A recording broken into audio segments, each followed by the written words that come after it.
아멘. 예, 이제 교회 공사가 드림센터 마무리가 되어가고 있습니다. 내일이면 대환 대출하는 부분도 집행이 되면서 마무리가 될 것 같고요. 또 이제 내일 사무실 공사가 미비한 부분들이 마무리되면 이번 주 수요일 날부터는 이제 중2층 사무실 사용이 가능하게 될 것 같습니다. 모든 일들이 다 이렇게 은혜 가운데 마무리되어지면서 하늘의 교회가 다시 한번 새로운 도약과 도전의 자리에 서게 된 것을 감사하게 됩니다. 어제는 몇 개월 만에 목양실이 좀 정리가 돼서 책상 앞에 앉아서 이렇게 주일 준비를 하면서 제 마음속에 두 단어가 마음속에 깊이 묵상이 됩니다. 한 단어는 은혜라고 하는 단어고 또 하나의 단어는 기적이라는 두 단어가 제 마음 깊이 울림이 있습니다. 광명역 역세권 지구의 한 구석에 있던 이 땅, 그런데 지금 보니까 이게 지구 전체를 내려다보는 자리에 있는 이 땅을 우리 교회가 구입할 수 있었던 것도 은혜요 기적이었고, 이렇게 이곳에 여러 가지 연약함과 부족함에도 불구하고 드림센터가 서서 함께 예배할 수 있게 된 것도 하나님의 은혜요 기적입니다. 그리고 우리에게 필요한 자금이 조금 더 모자라거나 남음이 없이 정확하게 우리가 필요한 부분이 대출이 이루어지게 되고 이 모든 것들이 순적하게 진행되게 된 것도 하나님의 은혜요 기적이라는 생각을 하게 됩니다. 그러면서 제 마음속에 고린도전서 1장에 있는 사도 바울의 고백이 제 마음에 떠오릅니다. 하나님의 어리석음이 사람보다 지혜롭고 하나님의 약하심이 사람보다 강하니라. 형제들아 너희를 부르심을 보라. 육체를 따라 지혜로운 자가 많지 아니하며 능한 자가 많지 아니하며 문벌 좋은 자가 많지 아니하도다. 그러나 하나님께서 세상에 미련한 것을 택하사 지혜 있는 자들을 부끄럽게 하려 하시고 세상에 약한 것들을 택하사 강한 것들을 부끄럽게 하려 하시며 하나님께서 세상에 천한 것과 멸시받는 것들과 없는 것들을 택하사 있는 것들을 폐하려 하시나니 이는 아무 육체도 하나님 앞에 자랑하지 못하게 하려 하심이라. 그렇습니다. 이 모든 하나님의 은혜와 도우심의 역사 속에서 우리가 그 누구도 자랑할 사람은 한 사람도 우리 가운데 없고 오직 하나님의 은혜를, 하나님의 일하심에 감사할 뿐입니다. 온 교회가 자기 몫에 짐을 지고 여기까지 함께 해서 여기까지 올 수 있었습니다. 함께 하신 모든 분들에게 감사하며 모두를 축복합니다. 앞으로 이 모든 일들을 또 함께 감당해 가야 하는 건축비를 다 우리가 이자를 내고 또 감당해야 되는 모든 일들도 하나님께서 이루어 가시고 역사하실 것을 믿습니다. 기도 가운데 하나님께서 제 마음에 이런 마음을 주십니다. 지난 주일날 재직회를 하면서도 제가 좀 말씀을 드렸는데 한 가정에서 한 달에 10만 원씩 또는 개인적으로 개인이 신앙생활 하시는 분들은 한 달에 3만 원씩만 드림센터와 관련된 이자를 내는 헌금에 딱 3년만 헌신하면서 같이 갔으면 좋겠습니다. 목돈을 한 번에 할 수도 있을 겁니다. 그러나 그렇게 하지 마십시오. 별도로 작정 카드를 나눠드리거나 약정을 하도록 하지 않겠습니다. 각자의 소원을 따라서 각 가정에서 기도하면서 가정당 10만 원 또는 개인으로 하면 3만 원씩만 교회 건축 계좌로 주보에 기록되어 있는 계좌로 자동이체를 3년 정도만 함께 동참할 수 있기 원합니다. 온 교우들이 함께 짐을 지고 서로를 향한 섬김으로 나아갈 때 주님께서 이 모든 것들을 능히 감당하게 하시고 이루어 가실 것입니다. 은혜와 기적의 스토리는 여기로 끝나는 것이 아니라 이제부터도 지속적으로 이어져 가야 할 것입니다. 앞으로 이어져 가야 될 은혜와 기적의 스토리는 어떤 이야기여야 할까요? 그것은 뒤집어 이야기하면 하나님께서 우리에게 여기까지 은혜를 주시고 기적을 허락하신 이유가 무엇일까라고 하는 물음에 대한 답으로 이어집니다. 드림센터로 이전에 오면서 4층에서 예배를 드릴 때부터 품성 설교를 해야 되는 주간을 빼고는 에베소서 1장의 말씀을 같이 나누었습니다. 우리는 하나님께서 우리를 그리스도 안에서 하늘에 속한 모든 신령한 복으로 복 주시기 위해서 우리를 부르셨다고 하셨습니다. 그 신령한 복이란 하나님께서, 아버지께서 우리를 사랑으로 선택하신 복이었고, 그 신령한 복이란 아들 예수님께서 나를 위해서 은혜로 십자가에 죽으시고 부활하심으로 나를 속량하신 구원의 은혜였고, 나를 향하신 그의 신령한 은혜는 성령의 인치심으로 우리를 하나님의 소유로 삼으시는 것이었습니다. 왜 그렇게 하셨을까요?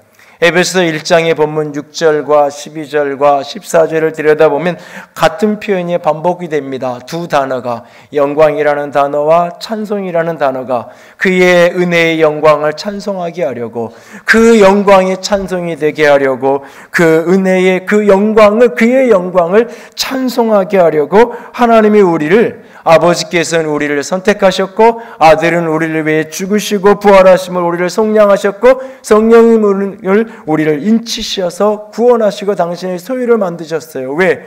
그의 영광을 찬송하게 하려고.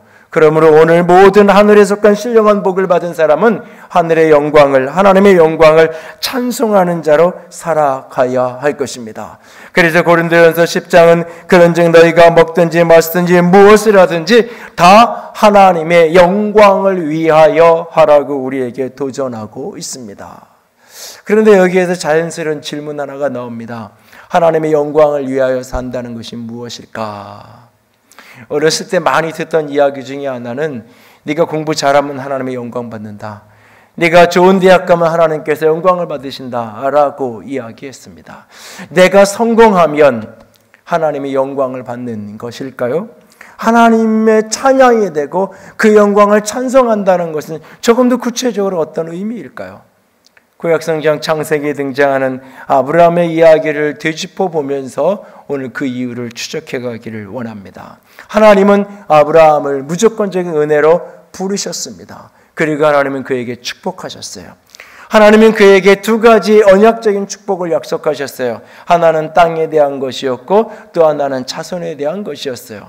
하나님께서 그에게 가나안 땅이라는 축복의 땅을 그에게 주시겠다고 약속하셨어요. 그리고 하나님은 그에게 밤하늘의 무별처럼 바닷가의 모래알처럼 큰 민족을 이루게 하겠다라고 말씀하셨어요. 하나님은 왜 그에게 땅을 주시고 하나님은 왜 그에게 큰 민족을 이루게 하시는 것일까요? 하나님이 그를 부르시고 하나님이 그를 복주시는 이유가, 목적이 어디에 있는 것일까요? 오늘 본문의 이야기는 사람의 형상으로 나타나는 하나님을 모세가 대면하는 장면입니다. 나이 99세가 된 그에게 하나님께서 내년 이맘때가 되면 내가 아이를 품에 안을 것이라고 이야기합니다.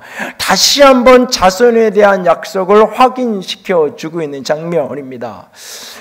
모세는, 아브라함은 그것을 받아들이기가 부담스러웠습니다. 자기는 이미 나이가 들어서 남자 구실을 하지 못하고 있었고 자기 아내도 이미 89세여서 이미 단산한 지가 오래된 여인인데 어떻게 아이를 갖는단 말인가 의문투성입니다.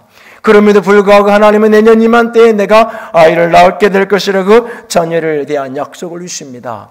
하나님은 왜 그를 부르시고 그에게 복을 주시는 것일까요? 하나님은 왜 그를 구원하셔서 그를 부르셔서 그에게 땅을 주시고 그에게 자손을 주시는 것일까요? 그 땅에서 그 자손과 함께 잘 먹고 잘 살라고 하나님이 그를 부르시고 복 주시는 것일까요? 아닙니다. 그 이유를 오늘 본문 속에서 주님은 설명해 주고 계십니다. 내가 하려는 일을, 내가 하고자 하는 일을 아브라함에게 어떻게 내가 숨기겠느냐? 이것은 소돔과 고모라성을 향하여 가는 그 하나님께서 그 소돔과 고모라성의 멸망에 대한 이야기, 이것이 핵심이 아닙니다. 하나님이 하고자 하는 일을 어떻게 내가 아브라함에게 숨기겠느냐? 내가 하고자 하는 일이 있다. 그건 뭐냐? 너를 강대한 나라를 만드는 거다. 내가 하고자 하는 일이 있다. 그것은 너로 말미암아 모든 사람이 복을 받는 것이다. 수많은 사람이 너로 말미암아 복을 받는 것, 그것이 내가 하고자 하는 일이다. 너를 강대한 나라를 만들고 너를 내가 통하여서 내가 수많은 사람이 복 받는 것. 그런데 왜 너를 강대한 나라를 만들고 너로 말미암아 수많은 사람이 복을 받게 할까? 그것을 19절에서 우리 주님은 이렇게 설명해 주고 계십니다. 본문 19절을 한 번 더 다 같이 읽습니다. 내가 그로 그 자식과 권소에게 명하여 여호와의 도를 지켜 의와 공도를 행하게 하려고 그를 택하였나니 이는 나 여호와가 아브라함에게 대하여 말한 일을 이루려 함이니라. 하나님이 그렇게 하신 이유가 뭐냐? 그 자식과 권소에게 명하여 여호와의 도를 지켜 의와 공도를 행하게 하려고 하셨다라고 말하고 있어요. 의와 공도를 행하기 위한 땅, 그 도시, 그 나라가 있어야 되기에 땅을 주시는 것이고 의와 공도를 행할 사람이 필요하기에 자손을 주시는 거예요. 그에게 땅을 주시고 그에게 자손을 주시는 이유가 무엇이냐? 그 땅에서 그 자손들이 의와 공도를 행하며 살아가게 하는 것, 그것을 위해서 하나님께서 그들을 강한 나라가 되게 하시고 하나님이 그에게 복을 주시다고 말씀하고 계십니다. 그렇다면 여기에 의와 공도란 조금 더 구체적으로 어떤 의미를 갖는 것일까요? 오늘 본문의 뒤에 후반부의 이야기를 보면 아브라함이 하나님을 향하여 기도합니다. 소돔성을 위해 기도해요. 그 기도의 핵심이 뭐냐면 의인과 악인을 한꺼번에 멸하서는 안 된다는 이야기입니다. 그러면서 의인 10명만 있으면 50명, 45명, 30명, 20명, 10명까지 내려와서 의인 10명만 있다면 그 성을 멸망시키지 말아 주십시오. 그 기도를 듣고 우리 주님께서 하나님께서 소돔성에 가셨어요. 약속하시고 의인 10명만 그 도시에 있으면 멸망시키지 않기 위한 걸음으로. 근데 소돔성에 찾아보니 의인 10명이 없는 거예요. 그래서 결국 19장에 가면 소돔성이 멸망하게 돼요. 하나님이 찾으시는 의인 10명, 의와 공도를 행하며 살아가는 바로 그 사람, 어떤 사람을 이야기하는 것일까요? 오늘 하나님께서 우리를 축복하시고 우리에게 복 주셔서 은혜와 기적의 주인공으로 우리를 끌어가시는 그 목적이 무엇일까요? 우리가 이곳에서 함께 즐거워하고 함께 좋아하고 함께 먹고 마시고 축제하고 잔치하고 우리가 행복하고 우리가 기분 좋고 즐거우면 그것을 오케이, 그것을 다 좋은 것, 다 잘된 것, 그것일까요? 하나님이 우리를 여기까지 인도하셔서 은혜와 기적으로 역사하신 이유가 무엇일까요? 오늘 아브라함을 그렇게 부르시고 복진 이유와 우리를 복주시고 여기까지 이끄신 이유가 하나로 묶여져 있습니다. 의와 공도를 행하게 하려고. 첫 번째, 의를 행하게 하려고. 그 의라는 것은 관계 가운데 책임을 다하고 공감하는 것, 그것이 의입니다. 의라는 단어는 관계 속에서 자신에게 주어진 책임을 다하고 연약한 자를 공감하며 동정하며 함께하는 그것이 의로움입니다. 그것이 정의로움입니다. 로마서에 익숙한 사람들은 이제 이 의라는 개념을 법률적인 개념으로 교회 안에서 많이 배웁니다. 이것을 칭의라고 하는 표현과 더불어서 법정에서 재판장에서 최종 재판장이 판결을 내리는 거예요. 죄가 있다 없다 라고 할 때 너는 이 사람은 죄 없습니다 라고 땅땅땅 판결을 내리는 거예요. 우리의 모습을 그대로 놓고 보면 우리는 죄인이에요. 그래서 하나님 앞에서 죄인이요 불의한 자일 수밖에 없어요. 근데 예수님께서 내 모든 죄를 짊어지고 십자가에 죽으시고 부활하셨어요. 그래서 예수의 보혈로 예수의 영광으로 십자가로 내가 덮여졌어요. 그래서 재판장 되신 여호와 하나님께서 나를 볼 때에 내 모습이 보이는 것이 아니라 예수의 피로 가려지고 덮여진 내가 보이는 거예요. 그래서 하나님 눈에 죄가 보이지 않아요. 그래서 나를 의인이라고 재판장에서 선언해 주시는 것, 그래서 내가 하나님 앞에 의롭다 하심을 얻는 것, 칭의, 법정적으로 하나님 앞에서 의로움을 얻는 것, 이것이 주로 로마서나 에베소서나 신약에서 이야기하는 의의 개념이에요.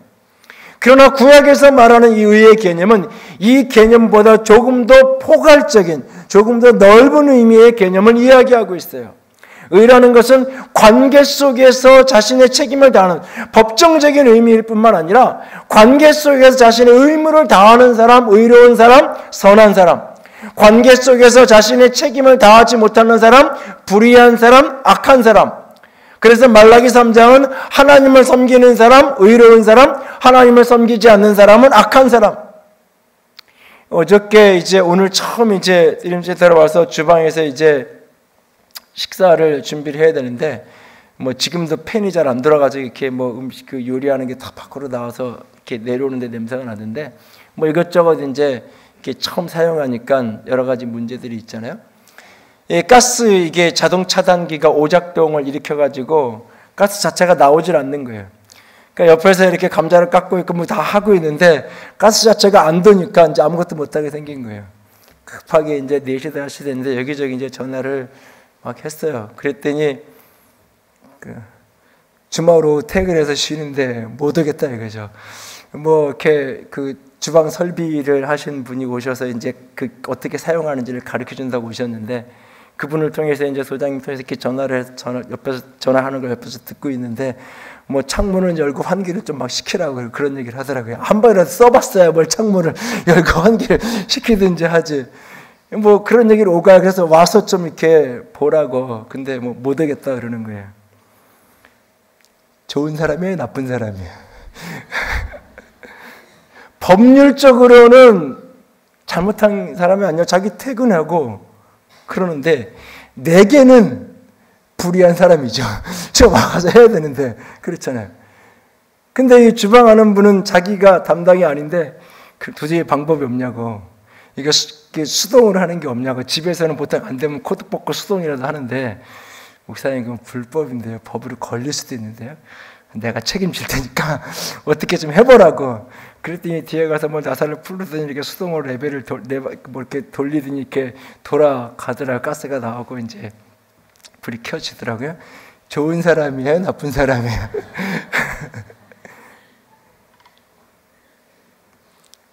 관계 속에서 책임을 다하는 게 의로운 거예요.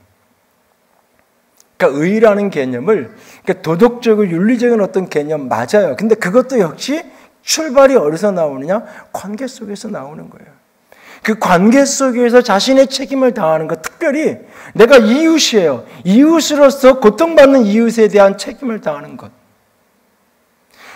가장으로서 가정에 대한 책임을 다하지 않는다면 그 가장은 세상 사회적으로 어떤 법률 하나를 어기지 않았어도 그 가장은 그 가족들에게는 불의한 사람인 거예요. 악한 아버지이고 악한 어머니인 거예요. 자기 가정에 대한 책임을 다하지 않으면.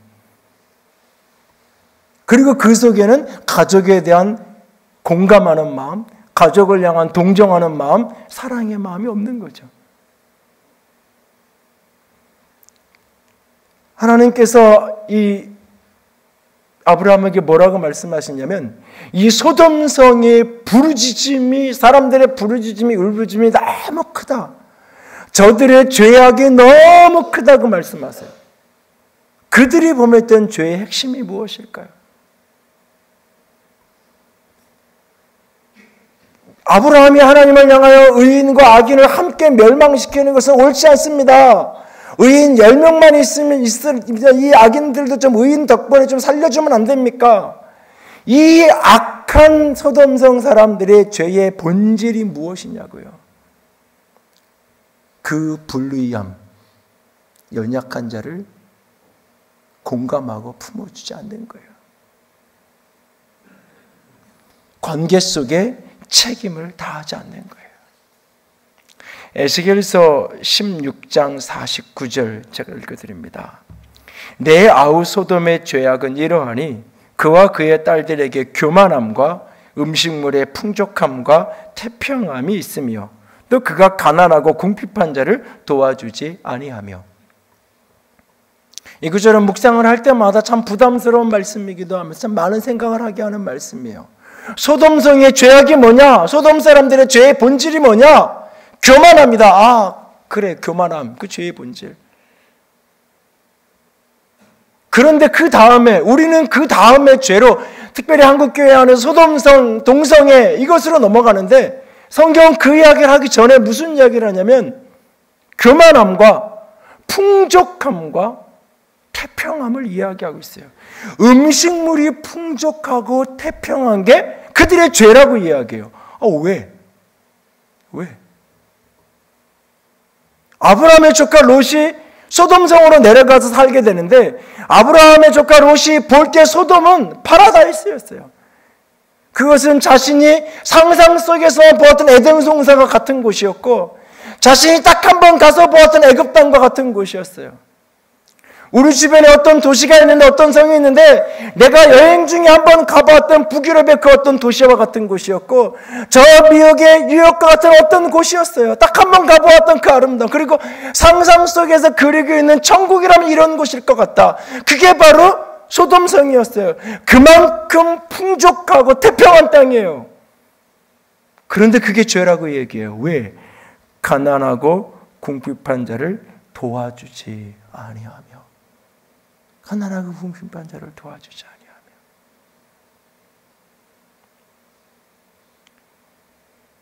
유태인들의 이 구약성경에 대한 토라에 대한 주석처럼 달려져 있는 미드라시 주석의 해석에 보면 소돔성의 잔인한 법, 소돔 사람들의 잔인한 행동을 이렇게 풀어서 설명하는 부분이 있어요.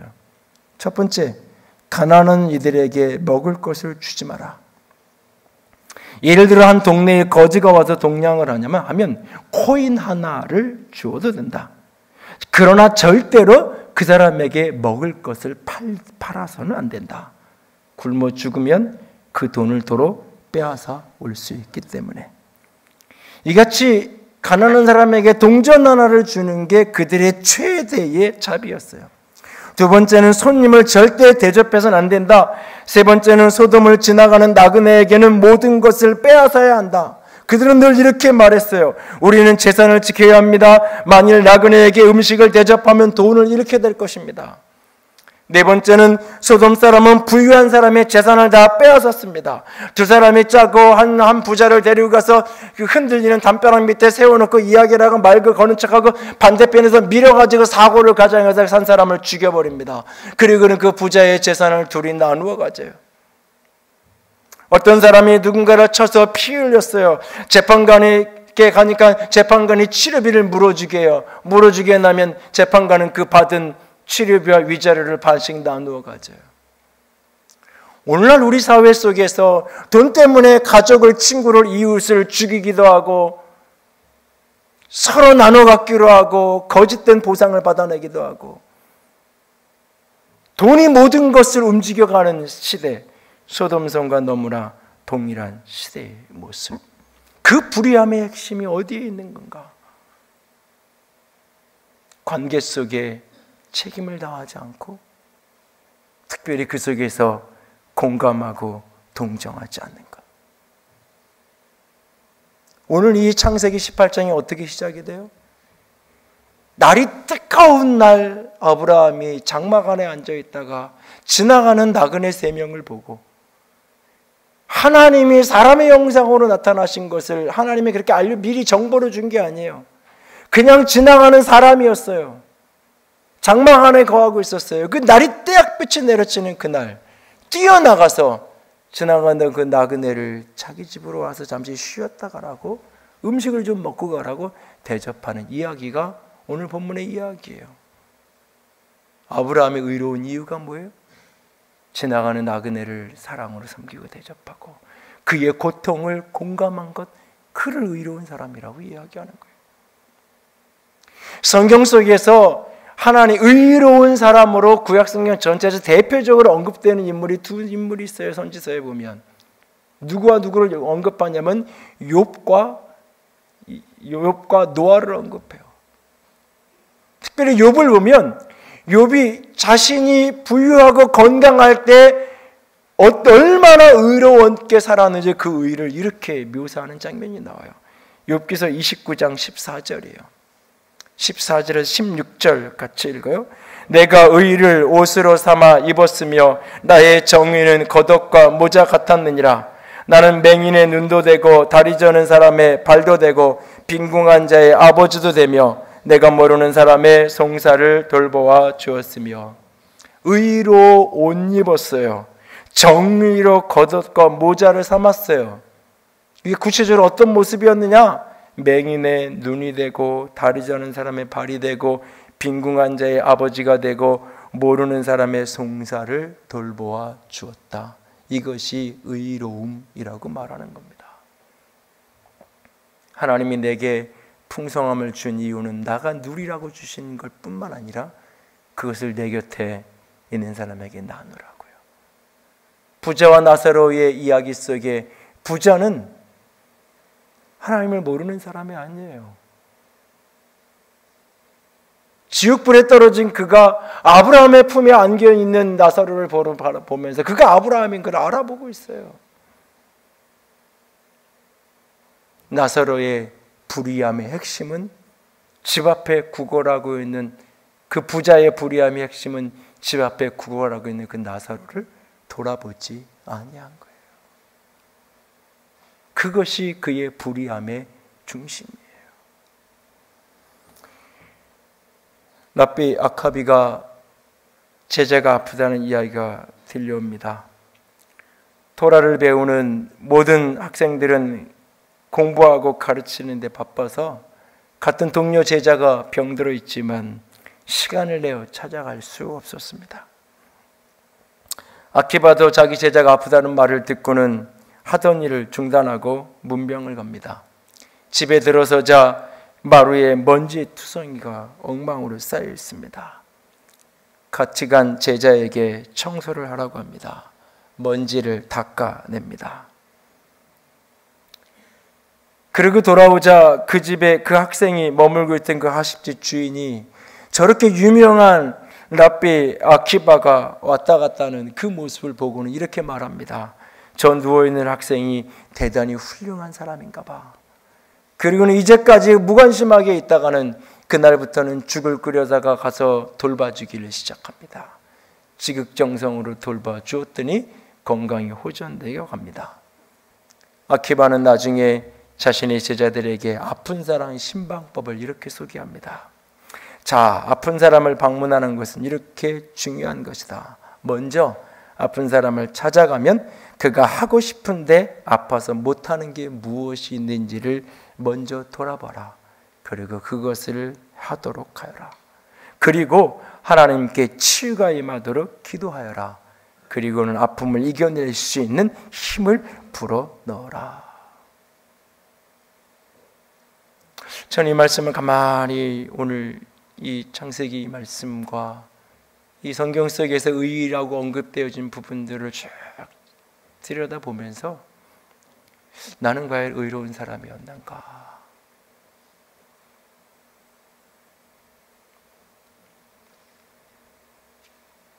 법적으로 내가 법정적으로 법원에 가서 서야 될 부정함에 대한 없다 할지라도 내가 누군가를 의도적으로 적극적으로 해하지는 않았다 할지라도 나는 과연 의로운 사람인가? 관계 속에서 얼마나 나는 내 책임을 다하고 있는가? 특별히 연약한 지체들에 대하여 얼마나 깊이 공감하고 있는가? 그와 같지 못한 내 안의 모습들을 봅니다. 그러나 이제는 주님이 우리에게 축복하시고 주님이 우리를 여기까지 세우신 까닭은 우리가 머무는 이 도시 속의 이 땅에서 우리의 책임을 다하기 원하시고 우리 곁에 있는 영혼들을 향하여 깊이 공감하기를 원하십니다. 하나님이 우리에게 은혜와 기적을 주시는 까닭이 뭘까요? 의를 행하게 하려고. 그리고 두 번째는 공도를 행하게 하려 한다고 말하고 있습니다. 공도라는 것은 뭐냐? 이 공의로움, 이것은 선한 판단력으로 세상을 다스리는 것을 이야기합니다. 여기에 공도라고 번역된 이 단어는 성경의 용례를 찾아보면 심판 또는 법률, 법령, 재판, 송사, 그리고 많은 경우 공의 또는 정의 이런 단어로 풀어서 번역되어지는 단어예요.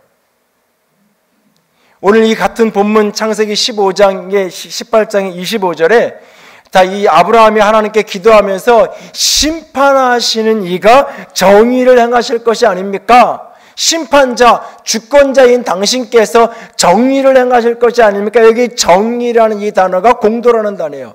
심판하시는 당신이 최종 권세가 있고 통치권을 가지신 당신께서 공의로움으로 정의로움으로 온 세상을 다스려야 될 것이 아닙니까? 그런데 선인과 악인, 의인과 악인을 동시에 함께 동급으로 취급해서 멸망시키는 것은 불의한 것 아닙니까? 라고 아브라함이 하나님을 향하여 호소할 때 사용하는 단어가 정의라고 하는 단어예요. 그러니까 어떤 사람이 이렇게 감옥에 갇혀 있어요. 억울한 누명을 쓰고 개인적으로 내가 그에게 의롭게 하는 것은 그에게 먹을 것을 공급해 주기도 하고 그의 가족들의 필요를 채워주기도 하는 거예요. 그것이 개인적으로 내가 그를 돕는 거예요. 그러나 여기서 공도라는 것은 그것이 내가 행사할 수 있는 권세, 내가 가지고 있는 리더십, 내가 가지고 있는 지위, 그것을 사용해서 때로는 사회 구조적으로 법령을 바꾸고 제도를 바꾸어서라도 그런 사람이 만들어지지 않게끔, 그런 사람이 자유를 얻을 수 있게끔 내가 실제적으로 구체적으로 이 세상에서 사회 속에서 삶을 살아가는 것, 그것이 공도라는 단어예요. 정의라는 단어예요. 그래서 시편 72편에 보면 시인이 왕을 위해 기도할 때 이 부분을 들고 기도하고 있어요. 리더를 위해서, 통치자를 위해서 기도할 때. 시편 72편 1절 2절 다 같이 읽습니다. 하나님이여 주의 판단력을 왕에게 주시고 주의 공의를 왕의 아들에게 주소서. 그가 주의 백성을 공의로 재판하며 주의 가난한 자를 정의로 재판하리니. 주의 판단력을 왕에게 주시고, 이게 판단력이라는 이 단어가 창세기 오늘 본문에 공도라고 번역되어진 단어예요. 그리고 주의 가난한 자를 정의로 재판하리니, 여기서 정의라는 단어가 역시 공도라는 같은 단어예요. 가난한 자를 정의롭게 공의롭게 판단하는 것, 그 사람이 없는 것 때문에, 힘없는 것 때문에 불의하게 판단하지 않는 것, 그것이 정의라고요. 그것이 내가 서 있는 위치 속에, 이 세상에서 내가 서 있는 권위와 그 자리 속에서 그렇게 행사하며 살아가라고 이야기하고 있는 거예요. 그래서 욥이 앞에서 보았던 욥기 29장에서 그가 의로 옷 입었다고, 공의로 정의로 겉옷과 모자를 썼다고 하는 그 문맥 속에서 눈먼 자의 눈이 되어지고 돕는 것뿐만 아니라 뭐라고 얘기하면 17절엔 불의한 자의 턱뼈를 부수고 노획한 물건을 그 이새에서 빼내었도다. 불의한 자의 무업한 것을 심판하고 그의 입 속에서 그것까지 빼앗아서, 노획한 것을 빼앗아서 되돌려 주었다고 말하고 있어요. 솔로몬이 하나님께 지혜를 구해요. 열왕기상 3장에 보면 기도하던 그에게 하나님이 내가 무엇을 원하느냐 할 때 하나님 내게 선악을 분별하는 지혜를 주십시오라고 이야기해요. 그때 하나님이 감동을 받으세요. 그래서 하나님이 열왕기상 3장 11절에 이렇게 솔로몬을 향하여 말씀하세요. 내가 너 자신을 위해서 재물도 구하지 않고 장수, 오래 사는 것도 구하지 않고 명예, 세상의 권세도 구하지 않고 송사를 분별하는 지혜를 구하였으니 내가 마음이 기뻐서 응답하겠다고 말씀하세요. 여기에 송사를 분별하는 지혜, 이 송사라는 단어가 공도라는 단어예요. 그가 구했던 지혜는 뭐냐? 세상 속에서 공의를 행하는 지혜예요. 여러분, 배운 게 없으면 사기를 쳐도, 다른 사람을 괴롭혀도 조그맣게밖에 못 괴롭히는 거예요. 누구 사기를 쳐도 한두 명 사기치고 친구 사기치는 거죠. 누군가를 괴롭히고 누군가를 해롭게 해도 옆에 있는 사람 한두 명 해롭게 하는 거예요. 공부 많이 한 사람일수록, 소위 똑똑하다고 하는 사람일수록 나라를 말아먹기도 하고 거대한 기업을, 그룹을 말아먹기도 하고, 그러면서 자신을 위해서. 머리 나쁜 사람이 그렇게 하나요? 똑똑한 사람이 그렇게 하죠. 우리가 구하는 지혜가 그런 똑똑함을 이야기하는 게 아니에요. 공의를 행하는 그 지혜, 송사를 분별하는 지혜를 내가 구했으니 너무너무 하나님이 기쁘신 거예요. 그래서 내가 그것뿐만 아니라 네가 구하지 않은 부도 명예도 장수 내가 다 너에게 줄게. 그리고 예가 나오잖아요. 솔로몬의 재판이라고 불려진 그 유명한 이야기. 한 방에서 같이 생활하면서 잠자던 두 여인, 비슷한 시기에 둘 다 아이를 낳아서 누워있는데 잠결에 어떤 사고로 한 아이가 죽었어요. 신생아니까 막 애가 뒤바뀌기도 할 수 있잖아요. 그래서 이렇게 라벨을 붙여놓잖아요. 병원에 가면. 두 여인이 다 살아있는 아이가 내 아이라고 얘기하는 거예요.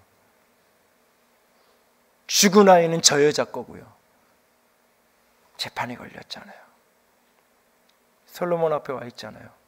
솔로몬은 법정적인, 규칙적인, 기계적인 공평을 이야기해요. 먼저는. 그래? 둘 다 내 거라고? 그럼 똑같이 공평하게 반씩 나눠 갖자. 칼 가져와라. 아이를 쪼개어서 반씩 나눠줘라. 그때 그 아이의 생모는 잠깐만요. 내가 포기하겠습니다. 그 아이의 죽은 아이의 반쪽을 갖느니 나는 아무것도 갖지 않아도 좋습니다. 그 아이가 살 수 있다면 포기하잖아요. 솔로몬은 여기서 어머니의 마음을 공감하고 있는 거예요. 기계적인 공평, 기계적인 공의, 기계적인 평등을 이야기하는 것이 아니라 어떤 마음을 가진 사람이 어머니의 마음인지, 어머니의 마음이 어떤 마음인지를 거기서 읽어내고 있는 거예요. 그리고 그 아이를 빼앗아서 아이를 포기하겠다고 얘기하는 그 어머니에게 그 아이를 안겨주는 거잖아요. 그것이 의와 공도를 행하는 거예요. 그 어머니의 마음, 그 연약한 힘없는 한 창녀, 그 여인의 그 마음을 공감할 줄 아는 것, 그리고 의를 집행해서 그 아이를 되찾아서 그 아이를 그 어머니에게 되돌려주는 것, 그것이 선한 판단력을 가지고 의를 행하면서 정의를 행하며 살아가는 거예요. 마음으로 공감하고 마음으로 아파하는 것으로 끝나는 것이 아니라 실전적인 삶 속에서 그렇게 살아가는 것, 그것이 바로 공도예요. 그것이 우리가 부름받은 이유예요. 예배당 안에서 우리가 함께 찬양하고 예배당 안에서 기뻐하고 여호와의 영광을 노래하라 그러니까 예배당 안에 손 높이 들고 춤추며 찬양하고, 그것이 끝이 아니라 그것이 우리의 세상에 나아가서 저 세상에서 우리가 만나는 수많은 나보다 연약한 사람, 내 관계 속에서 만나는 수많은 사람들 앞에 그들의 아픔과 그들의 삶의 질고와 고단함에 공감하며 함께하며 내게 주어진 재물과 내게 주어진 시간과 내게 주어진 능력과 내게 주어진 권세를 가지고 내가 그들 가운데 하나님의 공의를 집행해가는 것, 때로는 그런 법을 만들기도 하고 그런 제도를 바꿔가기도 하면서 그렇게 삶을 살아가는 것, 그것이 바로 우리가 부름받은 이유예요. 내가 부름받은 것이 내가 복받고 내가 땅을 얻고 내가 자식을 얻는 것으로 끝나면, 교회 안에서 너무너무나 존경받는 장로님이었는데 어느 날 신문 사회면 탑기사로 올라와 있고, 교회 안에서 참 존경받고 참 신실한 권사님이었고 집사님이었는데 세상에서 조롱받고 비난받는 이야기에 뉴스거리가 되어져서 올라오는 일이 벌어지는 거예요. 그것이 어쩌다 한 명이면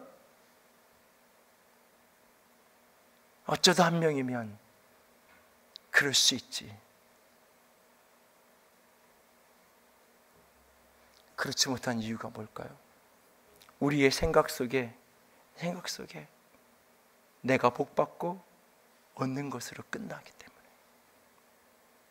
우리가 여기에 드림센터에 와서 우리가 여기서 함께 좋아하고 여기서 함께 즐거워하고 여기서 함께 웃고 기뻐하고 함께 예배하고 즐겁게 찬양하고 그것으로 끝? 그것은 하나님이 우리를 여기까지 부르신 이유가 아니에요. 그것은 하나님이 우리를 여기까지 불러서 이 자리에 세우신 목적이 아니에요. 이곳에서 이 도시 가운데, 이 땅 가운데 제가 건축하는 기간 동안 금요 차례 때 몇 번씩 제가 반복해서 하나님 계속 주시는 교회의 미래에 대한 우리가 무엇을 집중해야 될까라는 그 소원과 관련해서 특별히 연약한 사람들, 그 사람이 어떤 사람들인지는 모르지만 어떻게 그들을 섬겨야 될지도 방법도 잘 모르겠지만 하나님이 우리에게 원하시는 것 중에 가장 중요한 우선순위 사역 중에 하나가 그것이 되어야 될 것 같다. 고아와 과부를 돌아보는 길로 지칭되어지는 하나님이 우리 가운데 여기에 우리를 두신 이유를 가슴 깊이 묵상하는 저와 여러분이 될 수 있기를 원합니다. 의와 공도를 행하게 하려고 하나님이 우리를 부르셨어요. 이 부르심의 목적, 이 복주심의 목적을 한순간도 잃어버리거나 놓치지 않는 우리 모두가, 우리 교회가 되어질 수 있기를 주님의 이름으로 부탁을